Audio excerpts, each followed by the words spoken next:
Hello, everyone, and welcome back to the Autistic Tidbits and Tangents podcast. My name is Maja Toudal. I am an autistic psychologist and author from Denmark. And this is my co-host, Kara Dymond. I'm an autistic teacher and university lecturer from Canada. Yay. And today, after months of persuasion from Kara, I've agreed to talk about my pregnancy on here because there are some things that might be different for autistic people who get pregnant. Obviously, some of it will be even more unique if you are trans or gender fluid, or just not cis. I mean, no two pregnancies are the same anyway, so we can generalize, but yeah, exactly. And some of this is probably unique to like being a woman as well. So I don't really know necessarily what's what, but anyways, I've agreed to talk about it, and so we're going to do that today. And I know that this may be a topic that is mostly interesting to people who can get pregnant, but I hope that the guys will also find it interesting, if nothing else than just to get some insight into this very particular weird part of life that we're going to talk about today. So let's get into it.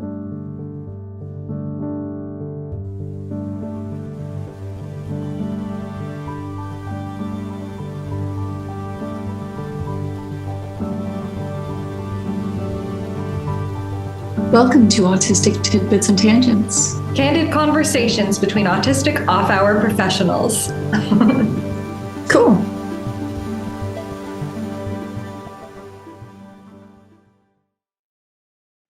Trigger warnings for this episode include, but are not limited to, some discussions of ableism and gender norms, and mentions and discussions of miscarriage, stillbirth, pregnancy complications. Yeah, all of the stuff that comes with pregnancy. Just be prepared. And body dysmorphia.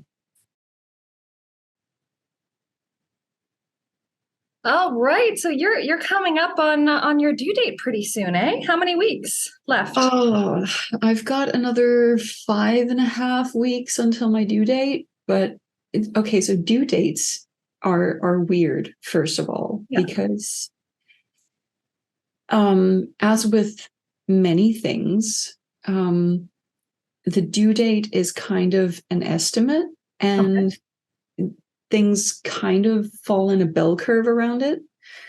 So there's a due date, but then there's also like a due window. A due window. And it's anywhere between 37 and 42 weeks is considered normal.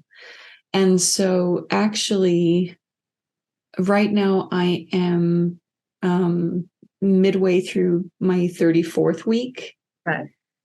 And so it could be a couple more weeks, or it could be 3 to 5 weeks. Yeah. 3 to 5 weeks. Wow. Yeah. Well, 3 to 7 weeks, really. I'm hoping it's not 7, though. It's been an uncomfortable journey, hasn't it? There's pregnancy is something that some people have a good time being pregnant. Some people find it cozy, find it, a kind of romantic in a way. There's this kind of, it was nice being pregnant. And I've spoken to a couple of those people and been like, wow, good for you. For me, it's definitely not been easy. And there is a certain point in pregnancy where you start just being like, okay, this is getting heavy. Can we not anymore? So I can imagine there's like a whole slew of sensory issues. I think it's mostly to do with interoceptive sensory related things. But certainly there are like really weird sensory experiences that when you already have sensory sensitivities, it's just even weirder. I've been lucky that my sensory profile hasn't changed that much. But I do have certain things that are just completely like weird. I can't find another word for it. It's just weird. Okay. Like, okay, so bacon smells like soap. No. Yeah. I cannot explain it. I can't find a rational explanation for what it is about bacon, specifically bacon, that could possibly smell like soap, but it does. So now you understand all those people who don't like cilantro, because the cilantro smells and tastes like soap to them, apparently. Yeah. I mean, the thing is, I wasn't that fond of bacon already, which is, I'm a terrible Dane for saying that, because bacon is kind of like our national export. My husband loves bacon, and so he likes to just have, a dish that kind of centers around bacon sometimes, and he loves that very salty flavor that it has. Me, one slice of bacon and I'm good. Like, that's enough bacon for me. But now it just smells like soap. So when he's cooking bacon, like a couple of times I've cooked bacon for him, and it's like, oh, it's not. What am I feeding you? Yeah, like it doesn't smell good. This doesn't smell like food. Yeah. Why? But I just kind of made peace with it, because it happened really early in pregnancy. Okay. I made peace with it and was just like, okay, bacon smells like soap now. What the heck? Then I have another weird thing, which is that there are smells that will appear out of nowhere where they don't belong. Wow. And so these are the two that I've really noticed that reoccur. Sometimes I will randomly smell vanilla, like a really strong vanilla scent will just pop out of nowhere for no reason. Like, I'm not near any like baking or anything that should smell like vanilla, and just suddenly I get hit with vanilla and it goes away in like 30 seconds. And is that like normal, so to speak? Like, have you talked about it with your doctor? No. Because I'd be like, am I having a seizure? Like, that's where my brain would go. Well, the thing is, sorry, not to alarm you. I'm a terrible friend. The thing is, it doesn't feel scary. It just feels like, that's weird. Yeah. So vanilla, and then the other smell that I suddenly get out of nowhere is puppy smell. Ooh, I'm like, that one makes me so happy. Okay, but bizarre. Yeah, but that's the thing. I love vanilla and I love puppy smell. So this is the trade-off for bacon smelling like soap. Yeah. Your trade-off. So it's like, I mean, they happen very rarely, but I'll get them like maybe once a month, randomly. Yeah. Like the other week I was at a physiotherapist, and suddenly inside that office, not a dog in sight, puppy smell. Mm-hmm. And again, it goes away in like 30 seconds. Yeah. But then it's like, what was that? Okay. That was weird, but pleasant. Interesting experience. Yeah. So that's kind of the like outside sensory things. Yeah. Then there's the sensory things that are like symptomatic and like weird, is that there's a lot of extra dizziness. Mm-hmm. I've been mildly anemic for a couple of months now. Not enough that the doctors are worried. Yeah. But just mildly anemic. It's normal, guys, to be anemic during pregnancy. Wow. Normal. Fun time. So I get dizzy and I get like mild vision disturbances. I have checked those with my healthcare provider, and they're nothing of concern. They're just annoying. Yeah, that would be. So yeah. Wow. Things are fun. And sometimes you'll text me random things going, oh, today this, today that. And it's like, it is like a roller coaster. What are you in for today? Yeah. Oh yeah. Very much. Very much. Yeah. I mean, for me, one of the big challenges has been body dysmorphia. Mm-hmm. I already kind of suffered from body dysmorphia related to my past in modeling and growing up with some comments about my weight. Yeah. So I already kind of suffered from that. Yeah. To a mild degree. It's nothing it's usually nothing that would bother me on a daily basis. Yes. But then during pregnancy, when your body is changing so rapidly, mm-hmm. that's been a huge thing for me. Yeah. Like, that's really been a challenge. I believe it. Definitely a hard thing to deal with, especially when, like having been in modeling, I can imagine that would really throw you for a loop and really play into your self-esteem and lots of things like that. I mean, I think honestly, the modeling is the secondary part because it's more so the kind of comments that I grew up with. At such a formative age too, though, right? Yeah. To have that kind of scrutiny. Yeah.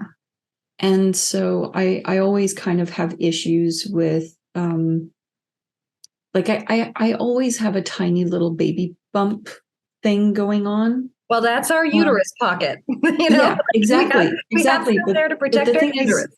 The thing is, like, I know that it's a normal part of what a woman's body should look like. Yeah. But I've grown up, like, since my relatively early teens, a certain person in my life has continuously made comments that I looked pregnant because of that. And so the thing is, I started showing very early. And so I now had an actual baby bump. Yes. And didn't just look pregnant. Yes. And it obviously keeps growing because that's what it does during pregnancy, and it should. Yeah. And like trying to internalize the fact that this is a real baby bump. It's supposed to be there. It's supposed to be growing. It's okay to look like this now. Yeah. You don't have to run away from the mirror. Yeah. It's actually been a challenge, and it's weird because it's only in the last week or so that I've been able to actually look in the mirror and be at peace. Yeah. Oh, I'm glad that you reached that point. I mean, not every time. Yeah. It's still up and down. But I have moments now. Yeah. I have moments where I see myself in the mirror with, this, for me, very, very big belly. Yes.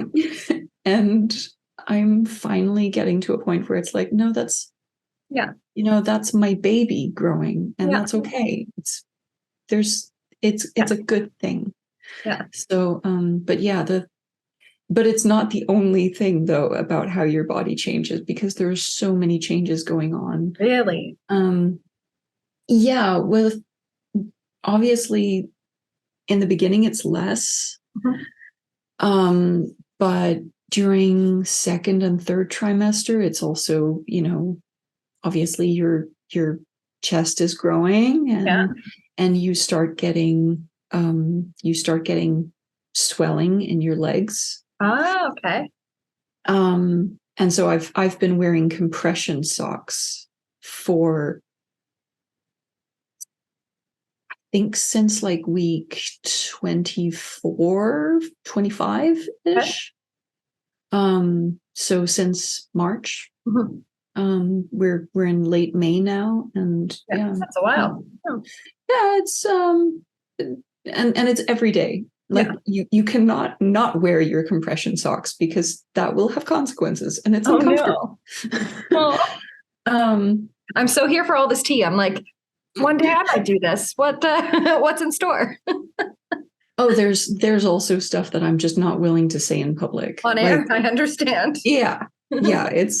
There's stuff happens to your body during pregnancy and it's not necessarily all nice. Yeah, no, I'm sure. Some of it is, even some of the stuff that I don't necessarily want to talk about online. But okay. I'll ask you later. Go ahead. Definitely. But there's just so much. There's so much about how your body behaves that's different. And then like your ability to move. Very, I think late in second trimester was when it started getting really tough for me. Like we have a really low couch. Okay. It's challenging to get up from that damn thing. And since also like mid-second trimester, it's been a challenge to put on my shoes. Oh, wow. I've never had issues with that before. Like I have a certain way that I'm used to moving because my body has never changed that much or that rapidly. My weight's been very steady, you know. I put on probably 20 pounds between ages 23 and 35-ish. But very, very slowly. So, you know, easy. No big sudden changes. And then all of a sudden it's like within a month. Boom. Now you can't reach your feet. Wow. Now, has that had any implications for your other mobility challenges? Because I know sometimes your feet in general before pregnancy were giving you some trouble. Yeah. It's I mean, it's new and different mobility challenges. It's things like, you know, I won't get on the floor now to play with a dog. Yeah. I love dogs, and whenever I visit someone that has a dog, I will get on the floor and play with the dog. I can't do that now because I can't get up. Yeah. And your center of gravity it must be different. It's completely different. And I haven't, I love dancing. I haven't been able to do that in a while now.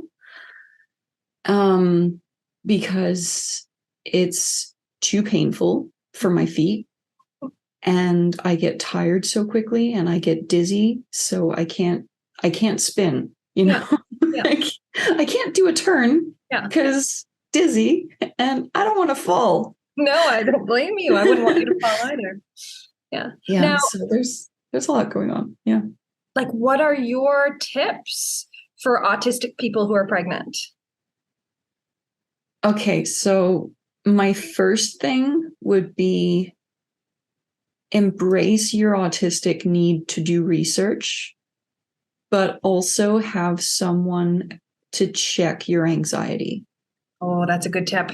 Oh, I can see that being me. Yeah. Through Google. Panic.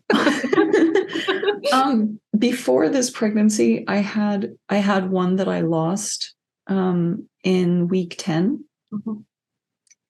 And so you would think that would discourage me from looking up miscarriage statistics.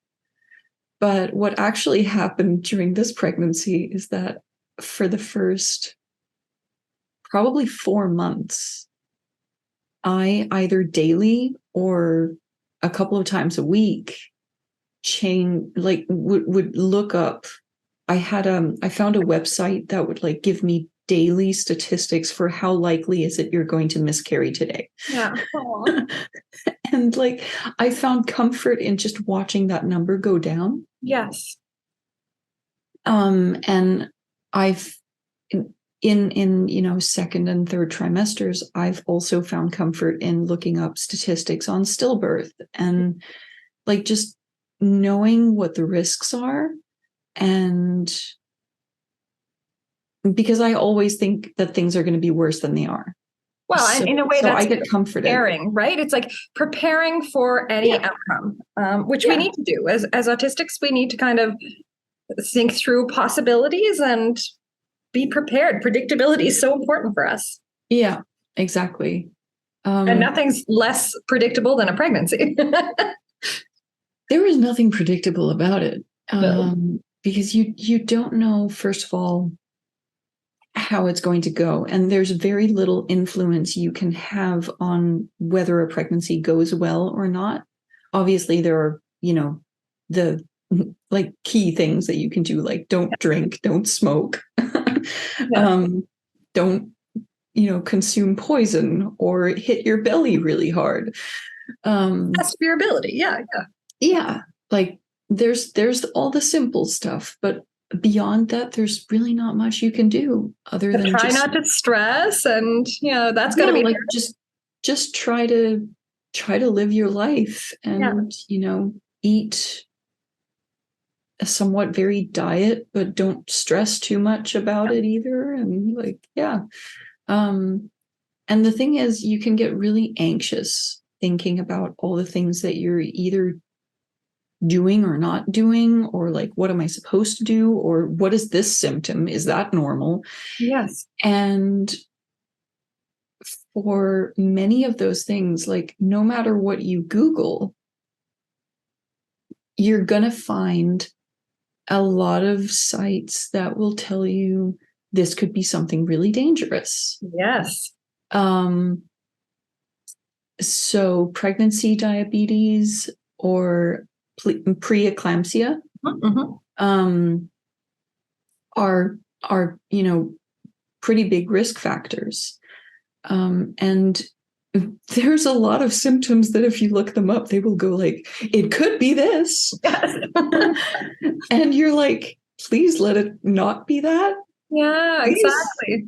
And so you need someone to talk to who can check your anxiety and bring that down. Yeah, exactly.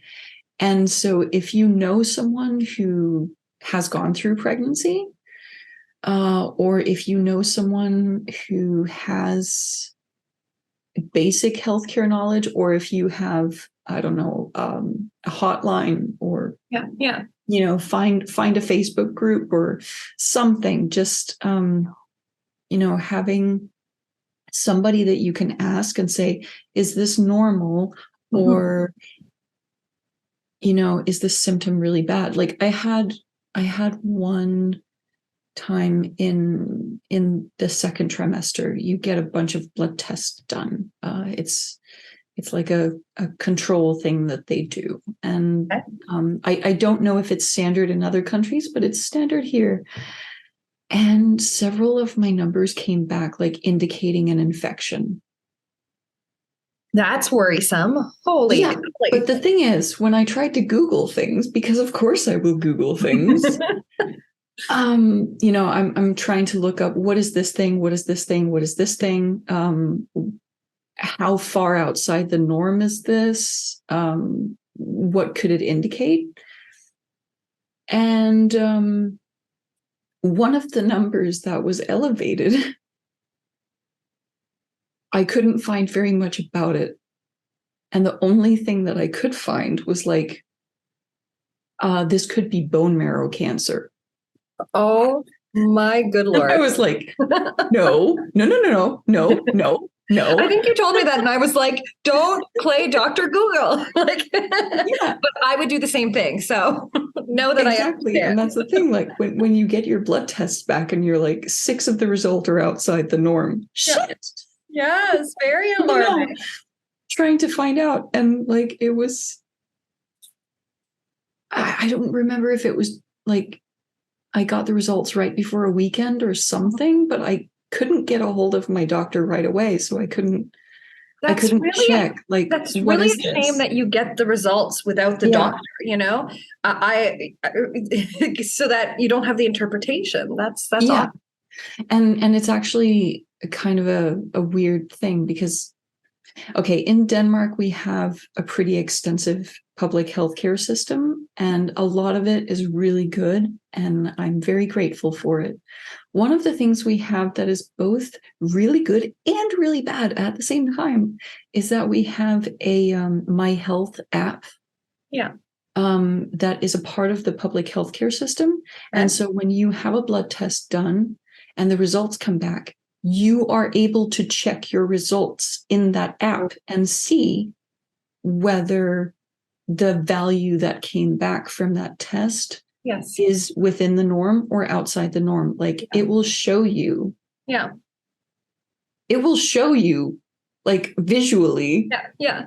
This is the normal range. No. This is where your result falls into, right?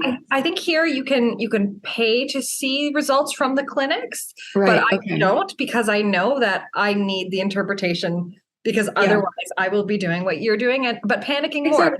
You have a more level head, I think, sometimes in a potential crisis than me. So I'm a duck on a pond. Yeah. You know what? I'm a duck on. Well, I'm not a duck on a pond with, like, if it's somebody else's crisis, I'm amazing. I can step in and be decisive, but it's my own crisis. There's no solving it. It's devastating. It's the end of the world. Exactly. Yeah. But of course, it's a really good thing to be able to see your results when they are inside the norm. Yes, because then you don't have to worry. Okay, nothing to worry about. Yeah. Ta-da. Yeah. Cool. But when they are not inside the norm, it's not a good thing that you're able to see it, because I don't know enough about medical stuff to be able to tell you, if something is worrisome or not. You need a doctor. Yeah. Or at the very least a nurse, right? Yes. To look at those results and tell you what they could be. And so when I finally did talk to my doctor, he was like, no. When this other number is elevated, this one is usually elevated too. And they're not elevated enough that it's a problem. Like these numbers are still normal in pregnancy. Yes. So it was like, I was so worried for like a day that I potentially had like bone marrow cancer or something. Now, do you share those worries with your husband, or like, is he good at my husband? Yes. And there are certain friends that I will share them with as well. Like you've told me. Yeah. There's certain people that I will be like, oh my God, help. Yeah. Worries. Oh no. What is this thing? Yeah. At the very least, to like have some social support to carry me through to the time that I can talk to my doctor. Yes. I think that's really important. And also, like, at the same time, I don't want to worry my husband if it's probably nothing. Yes. But sometimes it's like, this is probably nothing, but if it is something, it's bad. Yes. Yeah. So, and this actually goes into something that I think is a theme with autistic people, not just autistic people who are pregnant, but like if you have contact with the healthcare system at all, this is probably going to be a thing. Being able to reach people who will understand your way of communicating. Yes. Constantly worrying about like being misunderstood or misunderstanding the information you're being given. Yes. It's been such a huge part of pregnancy that like, if I contact my healthcare provider and I tell them I'm having this symptom, I'm always uncertain about whether they understand the level at which that symptom is. Yes. Well, it's like having to give pain scales. It's like, I don't know how to compare this level of pain with other levels of pain. Like, no. And then our faces don't always, like when I am in pain, my face is actually very, very blank. So I don't look like, oh, like grimacing, like I'm in terrible pain. It's just like, I can't even, my body can't even process those things. So I feel like doctors and healthcare professionals can severely underestimate our pain or our anxiety, or whatever it is we're going through. Yeah. Yeah. And like, at the same time, the information that you're being given back is also like, did I ask the questions that I was supposed to ask? Did I misunderstand them? And did they ask you the questions? Because we're very literal. We don't give more information. We answer the specific question. Yeah. And then sometimes I'll go the other way and start over explaining. Yes. But then I worry that I sound like a hypochondriac. So then I stop. And then maybe I'm not giving enough information. Like, I have started, like, if there's something important I'm going in about, I will sometimes write down all the things and I'll just be like, if this is helpful, here you go. Because you don't know what is connected to what, or disparate symptoms that you might have, like how they, Yeah. I had one case that I'm still kind of worried about because I never feel like I got a straight answer. I suffered from nausea quite extensively throughout my first trimester and a couple of weeks into the second. Yeah. And this was bad enough that I had to like go to the hospital and get medication. And at the hospital, they only give me medication enough for a couple of days. And obviously, I'm suffering daily so much. So I call them and I tell them, like, I can't see the prescription in my app. And they make that prescription for me. But then in the same phone call, she's like, but didn't we give you medication when you were going home? And I was like, yeah, but only for a couple of days. And I never really felt like I got an answer of whether I was supposed to keep taking that medication, whether it was safe to keep taking that medication. But at the same time, if I hadn't, I would have lost so much weight during my first trimester that would have been potentially dangerous. So I had to, like, even with the medication, I lost 4 pounds. Oh my goodness. In obviously 12 weeks, that's not a huge deal, but that was with the medication. Yes, exactly. So there's a part of me that's like, okay, I had to keep taking it, but what if I wasn't supposed to? Yes. And I'm still worried about that, you know? Of course. It's like, so that communication with healthcare, I guess that's another piece of advice. Like, whenever you can, bring someone with you to help you ask the questions, because you might not, you might not realize what questions need to be asked until later. Sometimes, and this is really a pro tip for women in general. I think that I hear this a lot, so I think it's a general thing that women feel like perhaps we're not necessarily taken seriously by doctors, by healthcare providers. Bring a man. Oh. Bring a man with you to any appointment. Have the man talk to the people. It's like when you go buy a car or take your car in. Yeah. Whenever it's been possible. I mean, sometimes it's not possible because he's working a lot more than I am. So his hours are sometimes quite extensive. Yes. But whenever it's been possible, I've brought my husband with me to appointments. Yeah. And there was one time I actually made him call the acute hotline because I started having this visual disturbance that was different from the others. So a part of my visual field started flickering and I couldn't see. Like, like it started with just being a dot.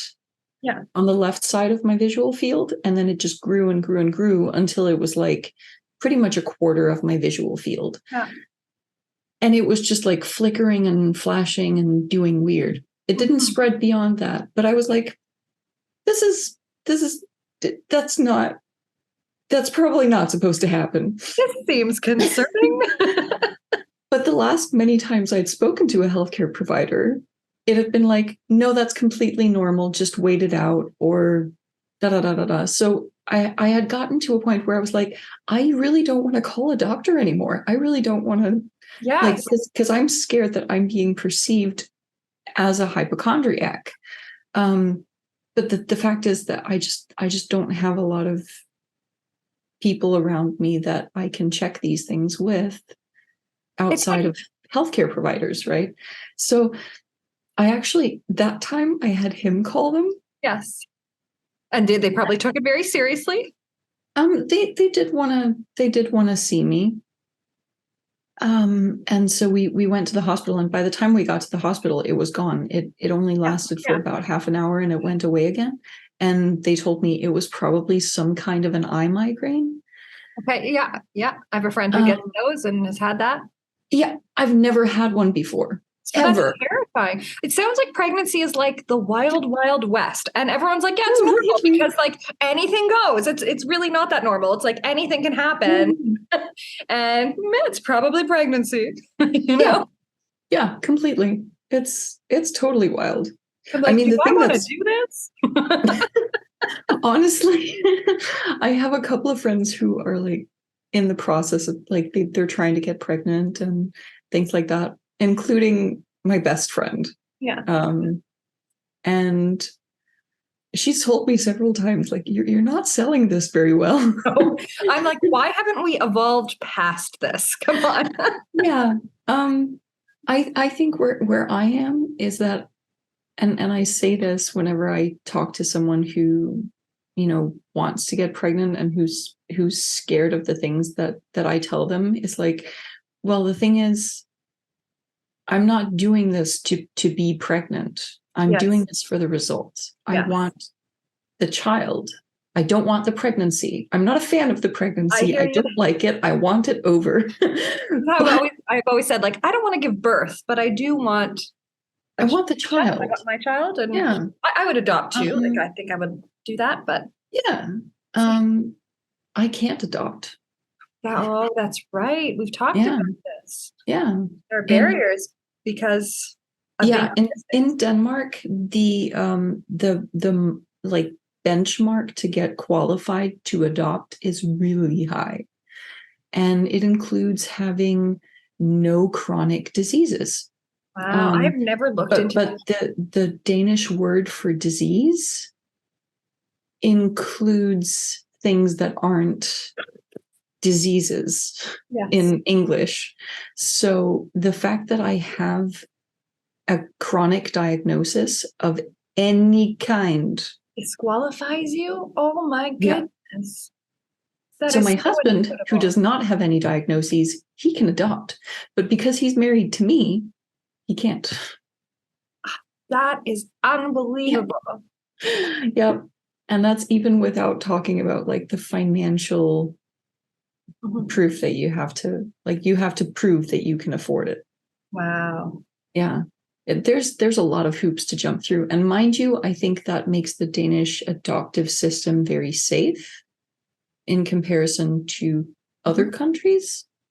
I'm not that I know a whole lot about, every system, but I certainly know that there are countries where it's a lot easier to adopt and where the adoptive system is not necessarily very safe for the children. Wow. And I think that we do certain things right, but I also find it very, very weird that I'm not able to adopt. Yes, exactly. Yeah. A psychologist, there's so many reasons. Well, you're going to be a great mom no matter what. I think so. I know so. I believe in myself now. You too. I think as soon as the child is there, you're like, I don't know what I'm doing. But everyone feels that way with their first child, I am told. So yeah. Well, I mean, the what I'm getting from people who are parents is that parenting is one really long anxiety attack that just goes on for the rest of your life. And the anxieties change at each level, right? Like, yeah, but it's like, I don't know what I'm doing. What if I do something wrong? Like, what's going to happen to my child? Like, constantly worrying that they're going to die or some accident is going to happen or something. And especially those first few years when they're entirely dependent on you, like that fear of death. Sure.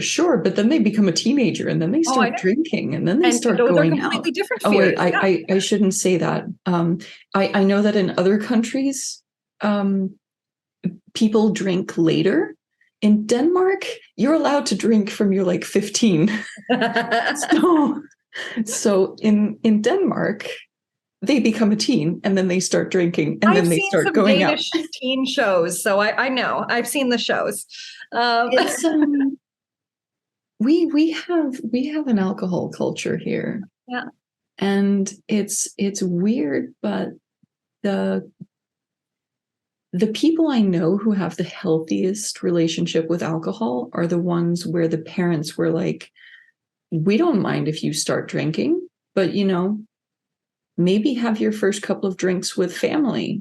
Yes, where it's not so much a taboo that when something seems like a taboo, teenagers are drawn to it like a moth to the flame, right? Where they're like, I shouldn't be doing this. I want to do this. But it's also, I think, learning your tolerance in a safe environment. And then, of course, learning how to say no when there's peer pressure. Tangent.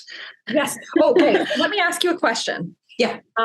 There must be a lot of social implications for being pregnant, like people coming up and wanting to touch your belly and other things like that. How is that? Wanting to? You're implying they ask. Oh my gosh. What's that like as an autistic person? I can only imagine, Well, I've actually thought about this. I've sometimes I have friends who are also psychologists, and sometimes we like to psychoanalyze ourselves a little bit. And so I've been trying to figure out, like, what is it about this? Because obviously strangers touching you by accident on public transportation or something, that happens. Yeah. And it can be uncomfortable, but it's not like panic inducing, for me at least.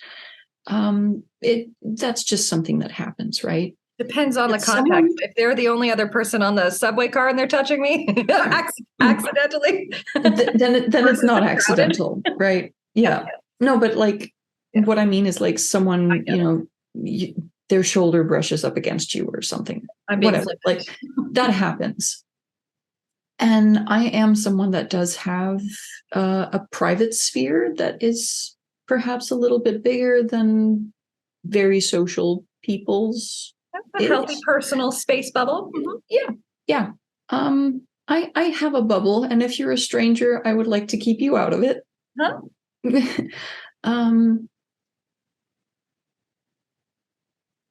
Never before I was pregnant.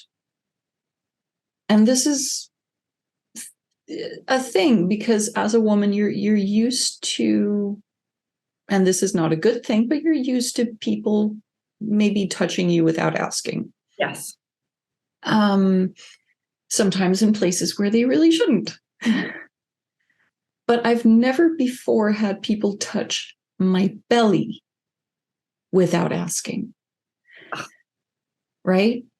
And so I had one bad pseudo date where I didn't know it was a date, and they thought it was, where they poked my belly, and I was like, I don't like to be touched. Like, this thing came out of me, this monstrous voice. But that's the thing. I don't think it's just because I'm pregnant that I don't want people to touch my belly. I think it's also because it's like, our bellies is the area of our body that has some of the, like, most sensitive organs. Like, it's all there. Like, Well, all it's of like an the animal. Like my cats don't want their bellies rubbed usually. Like no, but like like, and if an animal does show you their belly and encourage belly pats or belly rubs, if a pet does that, that's a sign of trust. That's a huge sign of trust. Yeah.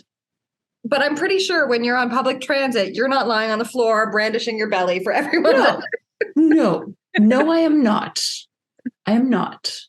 And so people are touching this part of me that has, all of my vital organs, but there's also my baby in there. Yes, that's such an intimate, protective sphere. Yeah. And it's like, I would probably hate it if people touched my belly, even if I wasn't pregnant, but you're touching it because I'm pregnant.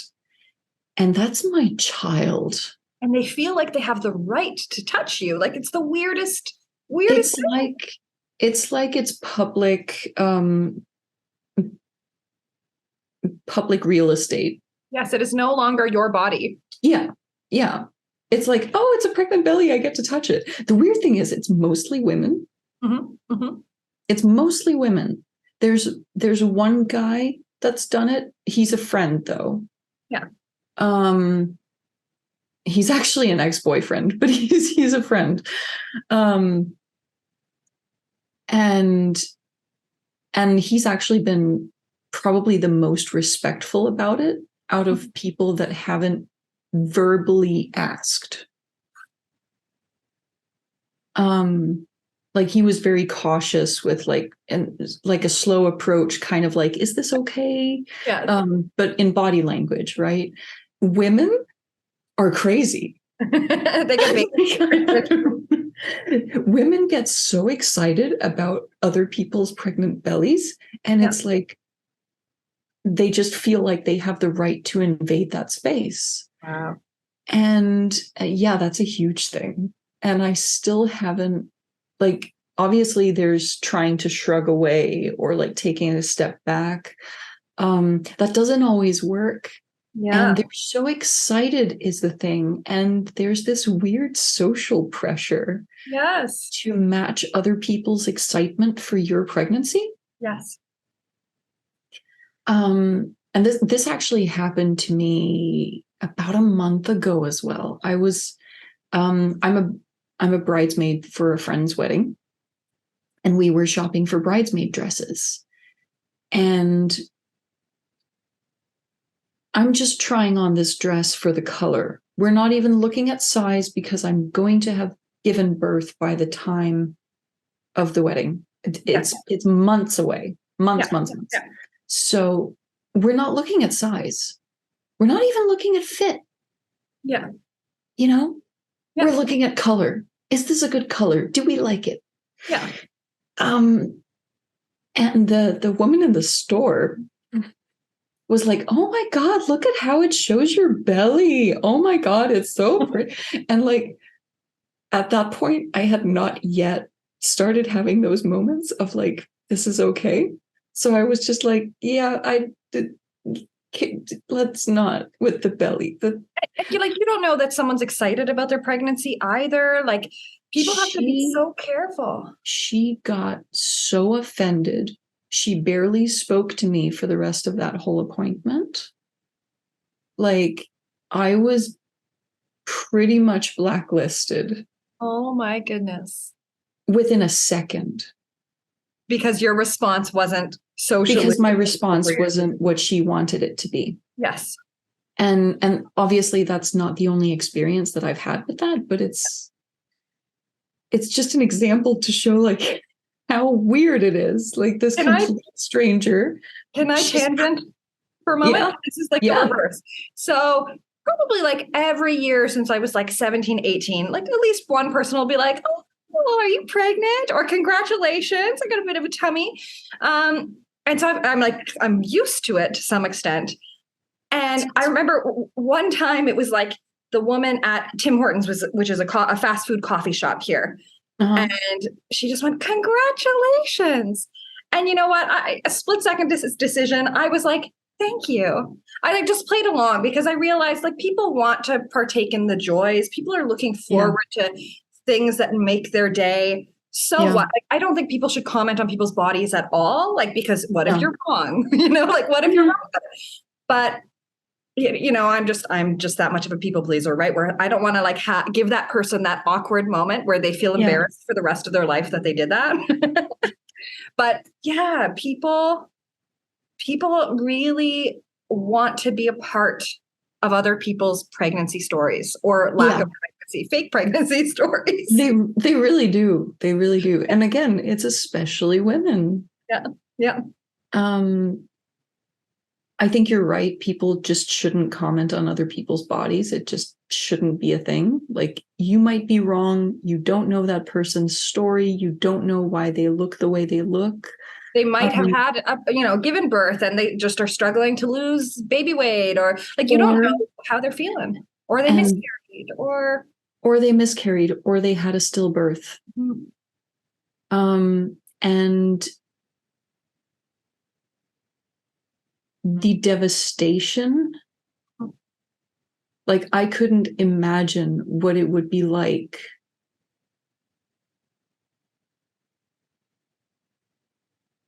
especially now, like in the USA, where now abortion is pretty much illegal in a lot of places.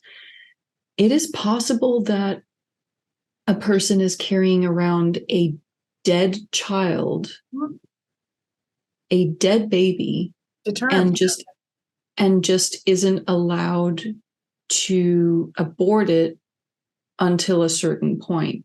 Yes. Like, or maybe it's dying, or maybe there's something really, really wrong. Like, there are cases where during a scan, you can be told your baby is missing its brain.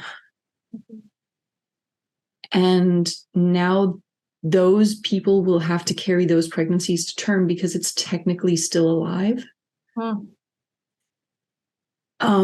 It's not going to survive. It's not a viable pregnancy in that way, but now they still have to carry to term. Yes. And give birth.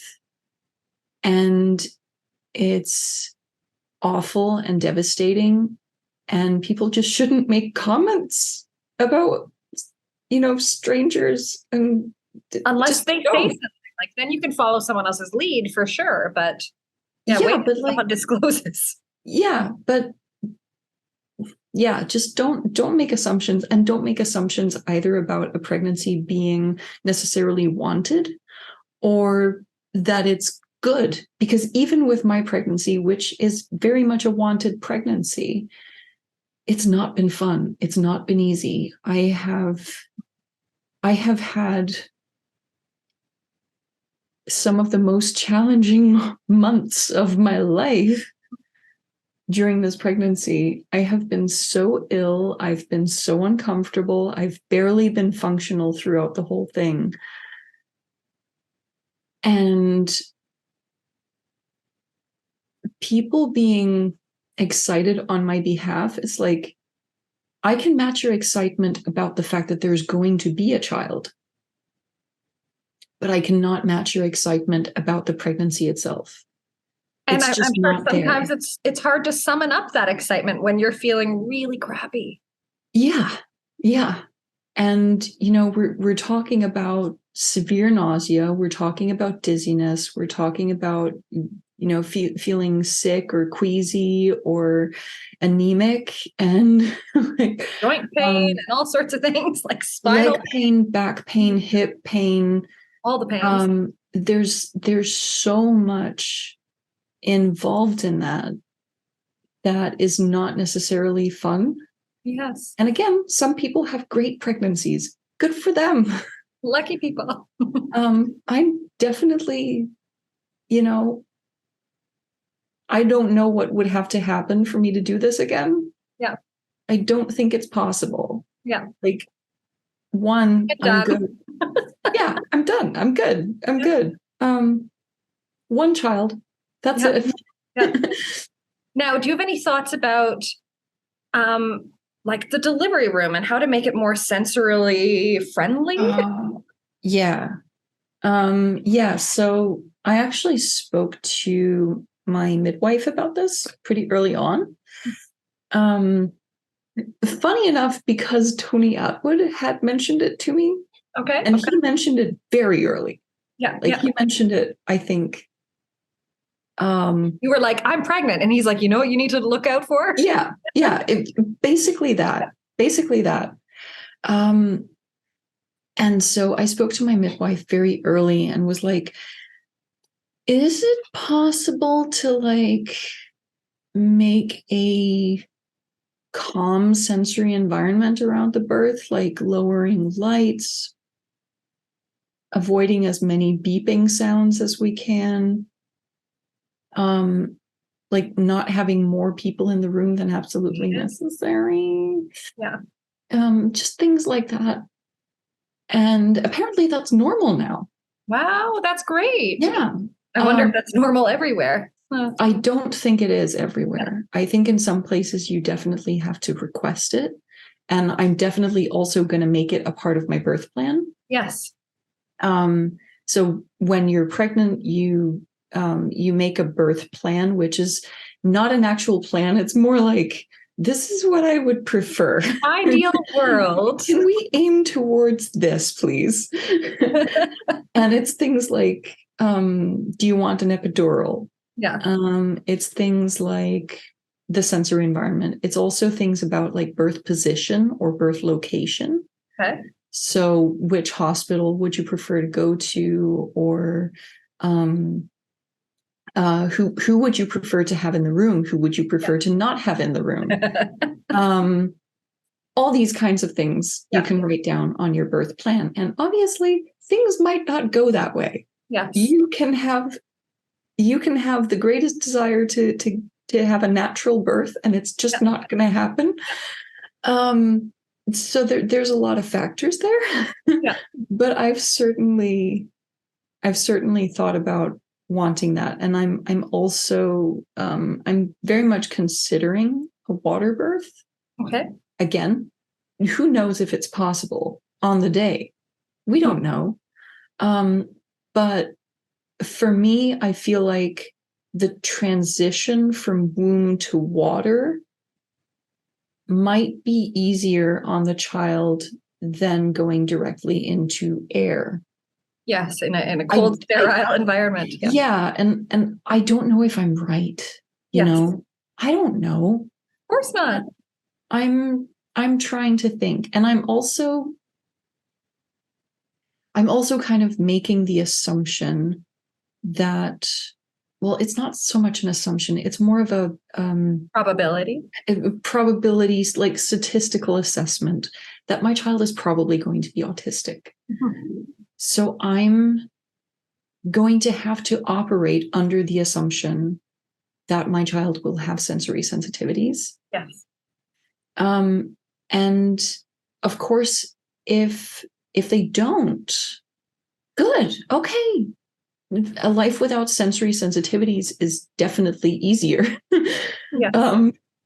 I think I kind of want my kid to be autistic, though, to some extent, because I don't know. Them. Yeah. I don't know how well I would handle having a neurotypical child. Like, how do I adjust my communication for you? How do I relate? Yeah. As instinctively to a neurotypical child. There's something there. I don't know. I hope that my child will take after my husband's profile. Yes. Because he's not actually clinically autistic. He's got traits. You see traits, yeah. He's what we call a systemizer. Okay. Oh, okay. Yeah. He's like kind of there, but he doesn't have the social difficulties that comes with it, which is interesting. Yeah. But the main part is that he's not anxious. Wow. And I'm anxious. He's like an untraumatized autistic. Yeah, exactly. They exactly. Exist. Yeah. And they're not unicorns. I'm really hoping that for my child, have the non-anxiety version. That would be great. That would be so good.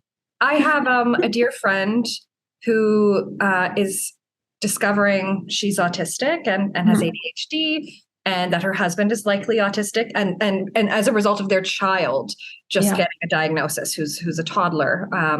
That happens And so much. but they are doing such a great job of creating a neurodivergent friendly household where they talk about each other's needs and when those needs are competing, so that everyone is just sensitive to everyone else's needs. And I think that's like such a beautiful thing where you can say, you know, Yeah. mama needs this. Mama doesn't like deep pressure the way you do. So when you need a hug, go to dad, you know, whatever it is, where you can talk about those challenges right from the get-go and kind of normalize that it is okay to have needs. It's okay to ask for what you need. And it's okay to find ways to express love and care for each other that are different in different ways depending on the person. I definitely know that I'm not going to be forcing my child to hug anyone. It's been one of my biggest pet peeves for a really long time that people force children to hug. Hug and kiss and make eye contact. And it's like, no, you don't have to hug everybody if you don't want to. And I do it myself as well with other people's kids. If they're like, go give Maya a hug, you're like, only if you want to. And like, there are kids in my life that some days they will run up to me and give me a hug, and other days they're just not, they're not in a huggy mood. And if I can see that the child is hesitating, I will be like, you don't have to hug me. That's okay. We can wave. You know? And then they might do a little, and that's fine. Okay, great. Okay. That's good. You know, those compromises, I think we can work on from a very early age, and we don't have to pressure each other into abiding by the social norm. Obviously, once there actually is a child, I'm going to be terrified about all the social pressures that they're going to face, you know, in daycare, in school, in all the environments where I can't be there. But what I can do is teach ways to express their needs. And how to take care of themselves, take breaks, be self-compassionate, all of those things right from the get-go. Imagine. You know, right? Wouldn't it be great? I'm hoping that I can do that for my child, and I'm hoping that I can at least give them a better start to life than I would have been able to if I hadn't thought some of these things through. I think you're going to be a wonderful mother. I know you and your husband. I'm really hoping. I know you and your husband are so excited about this, and you really are a team, and that's such an important thing because you'll have to trade off quite a bit with eating sensory needs and tiredness. We are very lucky though, because we live in a country that has parental leave. So I am not going to be working for the next year. Wow, great. That's more than most people can do, but we are in the happy situation where right now we can afford it. And so I'm taking a year off. And you have family support next door too. Which is exactly. We have the grandparents living very close by. And my husband is taking the first 10 weeks. Oh, that's wonderful. So he's actually going to be with us, and which also I think will probably allow me to recover from the birth. Very important. Probably quicker, because I'm going to have that support in the house. Yes, and a bit more downtime, hopefully, as much as we can with a new baby. You know. So, is it time for thing of the day? I found two. One is more of an article and one is more of a blog type thing. Okay. So one thing I found was from the National Autistic Society, which is an article that it's called Supporting Pregnant Autistic People. Okay. It's from October last year. And it's really just going through some of the challenges that autistic people might experience. And then they go through what they call the SPELL framework, which is structure, positivity, empathy, low arousal, and links. And links in this sense being like a social support network. Gotcha. They go through other factors to consider, such as co-occurring conditions with autism that also might affect your pregnancy experience, like hypermobility or fibromyalgia. And I don't think that I'm going to spend time like reading it necessarily, but I think it's a good summation of some of the points that that are a part of the autistic pregnancy experience. And again, I don't know how much is exclusive to autism. I think there's always the danger that we kind of over relate things to the diagnosis. And like, because a lot of it is probably just human, right? Oh, for sure. For sure. I don't know. But yeah, I just thought that was a good article about like how other people can also support us, and things that we can be aware of. But then after I found that, I found is it an article? Is it a blog? I don't know. It's on the website called neurodiverging.com, and it is called Pregnancy and Autism. The experience of pregnancy may differ for autistic women. Ooh. And it's written by Danielle Sullivan, or Stephanie Vandenberg. Both names are on here, so I don't know who's actually the author. But it just briefly goes through, things that autistic women might do or consider that are different. So doing research, for example, spending time doing personal research and preparing, and kind of embracing that research skill. Yes. And then having the issues of like coping with the uncertainty of pregnancy and wanting control of what is going on around you, but not being able to find it because pregnancy. The research, like that's something you can control. Yeah. Exactly. And then there's like access to information, late diagnosis, and things that might be different, right? Heightened sensitivity to sensory stimuli. And I found this point was really good, I thought. So comparison to others and feelings of guilt. Okay. Yeah. So as an autistic person, comparing yourself to how other autistic people are, how other pregnant people are coping, or how they are dealing with it, or how their social life is during that process. Comparing yourself and worrying that you're not doing well enough. Yes, that internalized ableism coming out. I should be able to do as much as they're doing. I should have my energy levels. Yeah. And this is something that's been true for me as well, not necessarily on the social side, but on the side of like diet and exercise. When you're pregnant and you're on social media, the algorithms will pick it up real quick. And you will start getting bombarded with videos of people that are telling you how you should eat during pregnancy, how you should exercise during pregnancy. And you're shown these videos or articles of pregnant people, usually pregnant women, of course, because norms.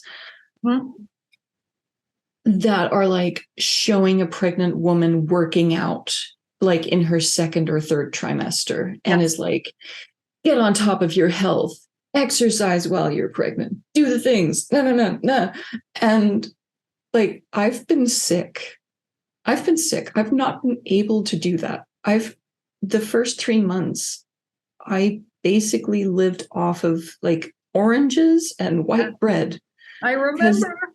Because those were the things that didn't make me throw up. Yeah. And so those feelings of guilt, like not being able to eat as you should, or not being able to exercise because you're completely fatigued, or you're anemic, or you're vomiting, or you're, I think it's really important to talk about those feelings of guilt and to recognize that every pregnancy is not the same. Exactly. Like, some people have the energy or the executive function or the health to do those things.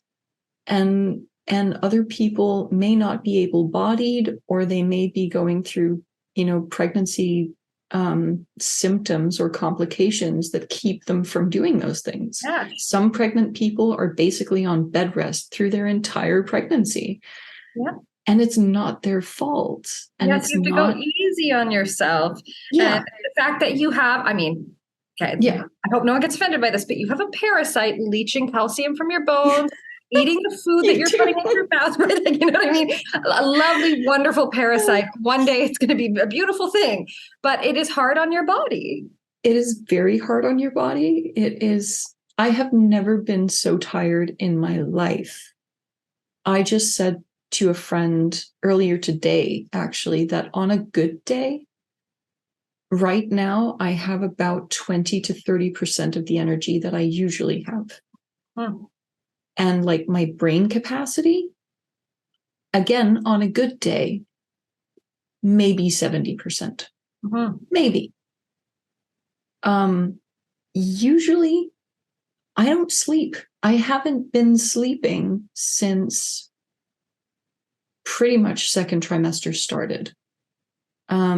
So I've gotten 2, 3, maybe 4 hours of connected sleep. Per night. Like your body's trying to prepare you for when you have a baby and aren't sleeping very well either. Almost like that, yeah. But also just due to the symptoms that I've been having. Your body is just not working the way it should, and it's going to impact your physical health. It's going to impact your mental health. It's going to impact your capacity to work, your capacity to socialize, your capacity to function, even just taking care of yourself. Like I said, my husband works a lot more than I do, but he's still been probably more in charge of cooking than he usually is. Yes. Because my energy isn't there. I can't. I've crashed. Yeah, your energy is split between you and the baby, right? So the baby's using up a lot to grow. Yeah, and it is a parasite.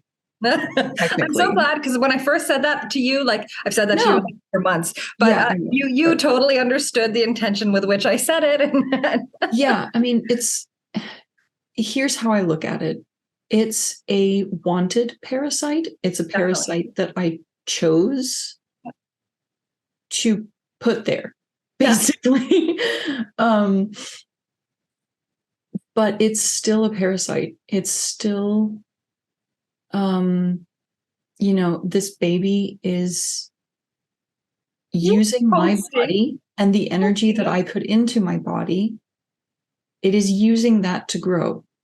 It is using that to develop and grow strong. And I want it to, but that doesn't mean that that's not what's happening. I hope you celebrated Mother's Day, because you're already doing the mothering. You know that? I kind of did. Okay, good. I kind of did.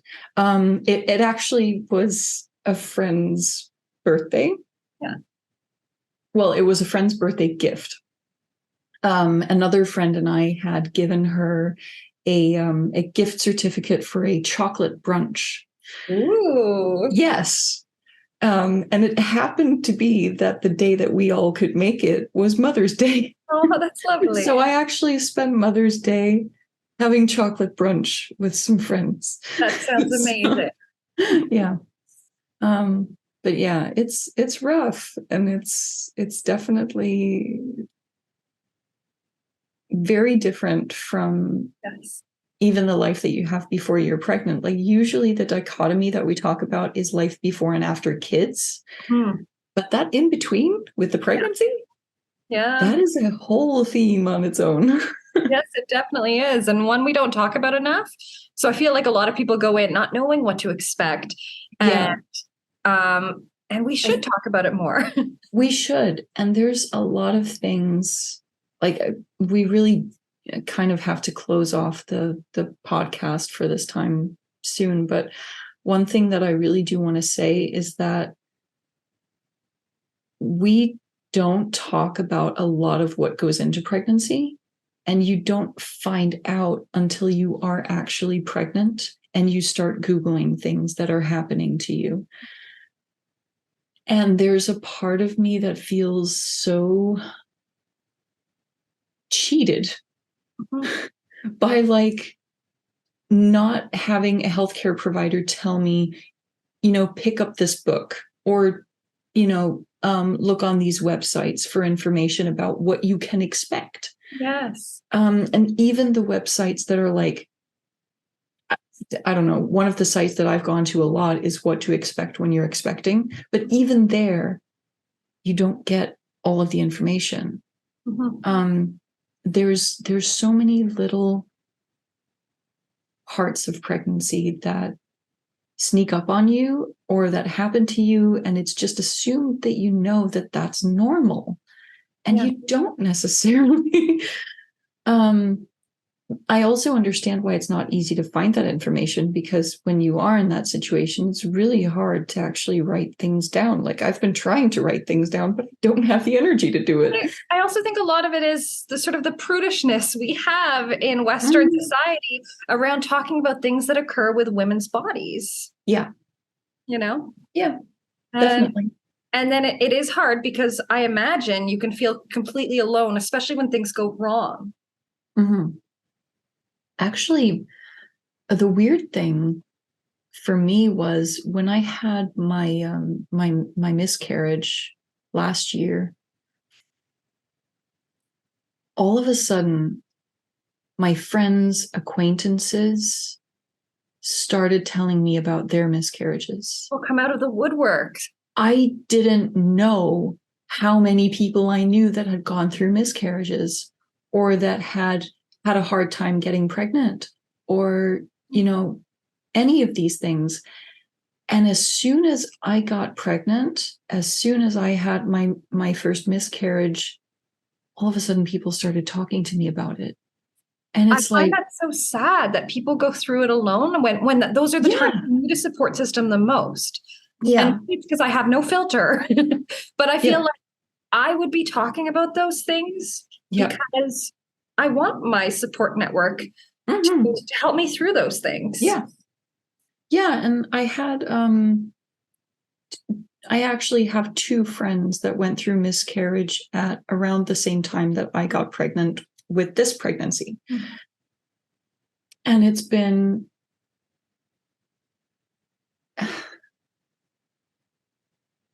kind of a double-edged sword, because on the one hand, I think it's been good for them because they knew about my previous miscarriage. So they also kind of know what I've gone through. That poignant, and that it hasn't been, there's still possibility. Yeah, and that it hasn't been easy. So on the one hand, it gives them hope, but at the same time, it's also difficult because I'm having a successful pregnancy where they didn't. Yeah. Or we're assuming that it's a successful pregnancy, because that's the other part, is the anxiety that all the time things can go wrong up until the very last minute, even during birth. So even though I'm now in the home stretch and we're assuming that there's going to be a baby and everything looks like the baby is healthy, like there's no organs missing or any signs like heart issues or anything like that. So everything looks good. But even though everything looks good, something can still happen. Yeah. So yeah, it's well, anxiety everywhere. I hope you're taking it easy, managing your stress levels, and know that I know I'm not alone in sending you strength and love. And we've had a lot of comments on the YouTube videos since the season started, and you announced people wishing you. I haven't looked. I'm trying to stay off of social media. I don't look very often, so I'm terrible at responding to people, but there have been a lot of well wishes. And so we are all sending you positive energy. Thank you to everyone wishing me well and wishing my baby well. I probably won't be sharing anything like too personal. I won't be posting pictures and I'm also trying to keep my child's name out of things. But I think you can tell us one thing, right? What? The gender. So what we assume is the gender, I should say. Well, yeah, because that's the other thing. They can make mistakes. It's rare, but it does happen. And as autistics have a very high rate of like gender diversity, right? So what we assume is the gender coming out might not be. Well, even that, but also they can make mistakes on the scans. Yes. Again, rare, but mistakes happen. They can think that it's one and it turns out to be the other. We think it's going to be a girl. Okay. Very exciting. So just going to say my name, it could be a good middle name. No kidding. I'm just going to keep teasing you about this. I'm like, Cletus the fetus. And then I'm like, use my name. Well, we're so excited for you. And I can't wait. I am very, very much looking forward to this. And I'm, only a text message away. Anytime you need anything, support, to vent, share good news. I really hope that I will see you later this year because you've talked about potentially visiting, and that maybe so over the Christmas holidays, and if not that, then definitely within the next year. I will make sure that I come out to meet you, meet the little one. I'm really excited. Anyway, I think we've gone so far over time this time, and there's even stuff that I didn't cover. Feel like we've talked about, which is pretty crazy. We can do a part 2 later on after all the stuff and talk about the delivery. We'll figure it out. Yeah. We don't even know if this is something people are interested in hearing more about. Or maybe, maybe people have questions. And if you have questions that we didn't address, we could do another one.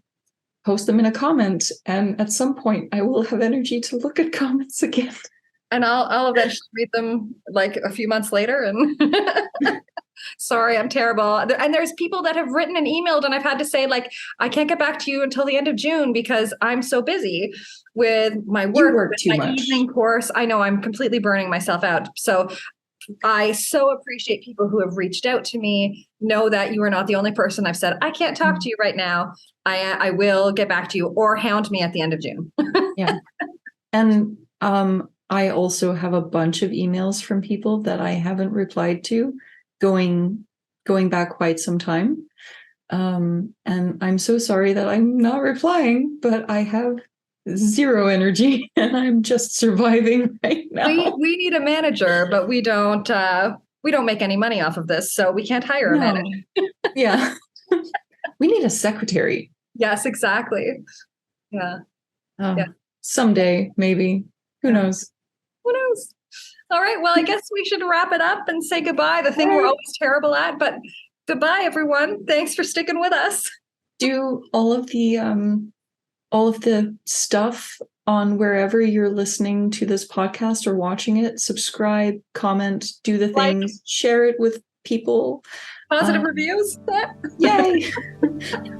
And we'll see you next time.